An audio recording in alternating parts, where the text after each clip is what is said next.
Hey again, it's Live with Leslie and Laini, and we're here today to talk to you about what diet is the right diet for you. Is there a perfect human diet? I bet you're wanting to know. I know. Should you be eating carbohydrates? Could you just be going keto? Should you only eat protein? Should you be on the Mediterranean diet? Only eating animals? Are you vegan? No. Right? There's so many options. There are so many options. Oh my gosh, so many options. And it gets really, really confusing. Mm-hmm. So we're not here to hash on any of these diets or tell you that they're wrong or incorrect, because that's not what we're here to do. No.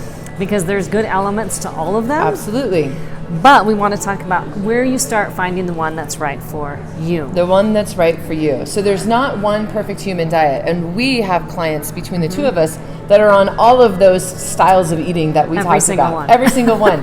And as long as it's working for that person, that's what the key is. So the perfect diet for you is the one that you can stick to, that you feel good on, that you get enough energy to do everything that you want to do, and that helps you look the way that you want to look. And feel the way you want to feel. And feel the way you want to feel. And function well. Yes. All of those things. Yeah. And so depending on who you are and what you're seeing, we are all unique snowflakes. We really are unique snowflakes. Yeah. Because our guts have all millions of microbacteria in our guts, and they're really good for us. And everybody's gut biota is slightly different, which is really interesting. Yeah. When I was in my master's program, I had to actually read a book called Biochemical Individuality. It's a lot of syllables. It's a lot of syllables. But what was pretty fascinating is that they had done all these autopsies. Not that that's, I don't know how you feel about that. But just as we're all different on the outside with different shaped noses, different eyes, every single one of our organs are different from each other. So my stomach and Leslie's stomach won't look the same if we lay them out flat. Our muscles, our bones are all going to be slightly different. We have different genetics. We have different personalities. We have different family history. Exactly. So to expect for us to eat exactly the same way and feel the same and get the same results is not realistic. Right. So when we're talking about what are you eating and what's the optimal thing to eat, the number one thing across all those styles of eating is real food. Real food. Real food. So this is food that either has a face or comes from the ground. Okay, so it's recognizable as food.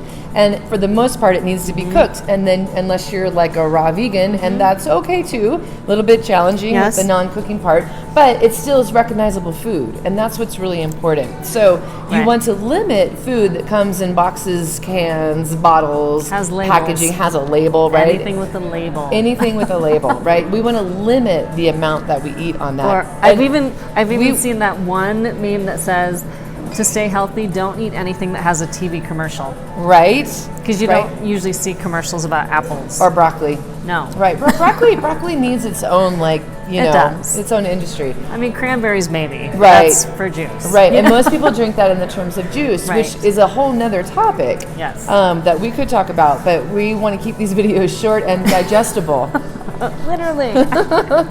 So the first step that we want you to do is just start looking at the quality of the food that you eat. So we're talking about eating whole foods, mostly unprocessed foods. Right. And some people can tolerate different types of food. Some people can do potatoes, and some people really don't do potatoes that well. Yeah. Some people can eat rice without any kind of issues, and other people can't eat rice without issues. But the only way you know that is to try it. Try it yourself. And one of the things that I know that Laini and I get, we hear a lot from our clients of, you're always telling us what not to eat. It's the no list. It's the don't eat this and don't eat that. And what we really want to is reframe that conversation about food to what we can eat. And how awesome we can eat unlimited amounts of fruits and vegetables. How cool is that? And if you change your mindset, and then instead of thinking, okay, I can't have ice cream or cookies or cake or any of those things, think about adding in more nutritious, more whole foods, and the more good foods you add in, naturally that will crowd out some of the foods that aren't really doing you the best service for your body. Absolutely. If you have an ice cream, let's say you have ice cream, you go to Sweet Peaks down the road, it's really awesome ice cream. Let's say you go to Sweet Peaks once a month in the summertime. Once a month ice cream is not going to kill you if your diet and your nutrition style of eating is really good.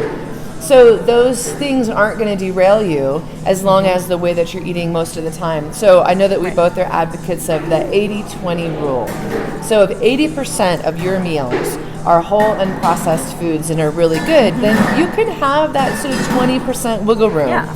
So if someone in the summer says, let's go to Sweet Peaks, or let's go get a beer at Map and watch the sunset on the bridger, over the bridgers, as the sun is setting on the tobacco roots, shining onto the bridgers, you If can you're do not in that. Montana, you may not get You that might reference. not but it's know okay. what I'm talking about, but I'm so ready for a beer on the Map patio as the sun sets.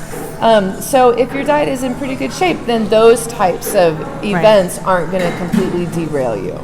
Yeah. And so, on that same token, the very first concept I learned when I started my master's, I talk about that a lot because I learned so many valuable it's things. so amazing that you did it. The first thing we talked about with food was the fact that there is every food that you can eat is on a continuum between nourishing to your body and depleting to your body. That's so brilliant. So our goal is to eat more nourishing foods than depleting. Yes. So like an easy example, an apple right off the tree would be nourishing.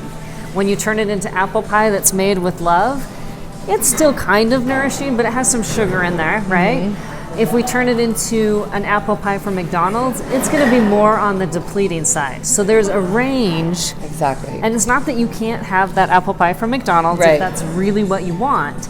But if you start eating or making a lot of choices that are more on the depleting end, just know that your body is not going to function, feel, look the way you want it to because you're putting in foods that take energy away. Right.